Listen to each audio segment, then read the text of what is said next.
اعوذ باللہ من الشیطان الرجیم، بسم اللہ الرحمن الرحیم۔ میں پروفیسر ڈاکٹر نصر اللہ وزیر، director Pashto academy Peshawar university, آپ دونوں حضرات خواتین و حضرات کی اور تحریک نفاذ اردو کے ذمہ داران کا انتہائی ممنون ہوں کہ آپ لوگوں کو یہاں ہمارے پاس بھیجا ہے اس مسئلے پر یا اس سلسلے پر کہ پاکستان میں اردو کو وہ مقام دیا جائے جس کا شروع سے یہ زبان متقاضی ہے، اور پاکستان کے تمام سرکاری و دفتری اور تعلیمی نظام میں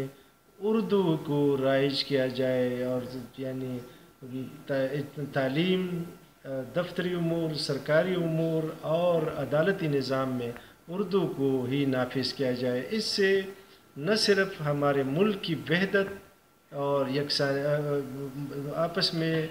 جو ایک دوسرے کے ساتھ فہم اور سمجھنے میں آسانی ہوگی، دوسری جو ہماری اضافی ایک قسم کا بوجھ ہے زبانوں کی کثرت کا اور خارجی زبانوں کا،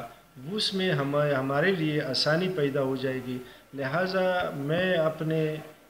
اپنی طرف سے پاکستان میں اردو کے نفاذ کا مکمل تائید و حمایت کرتا ہوں کہ اردو ہی کو پاکستان میں وحدت پیدا کرنے کے لیے سرکاری، دفتری اور تعلیمی نظام میں رائج کر دیا جائے، تاکہ اس ملک کے عام و خاص اور تمام شہریوں کو یکساں بولنے، سیکھنے اور سمجھنے کے مواقع میسر ہوں۔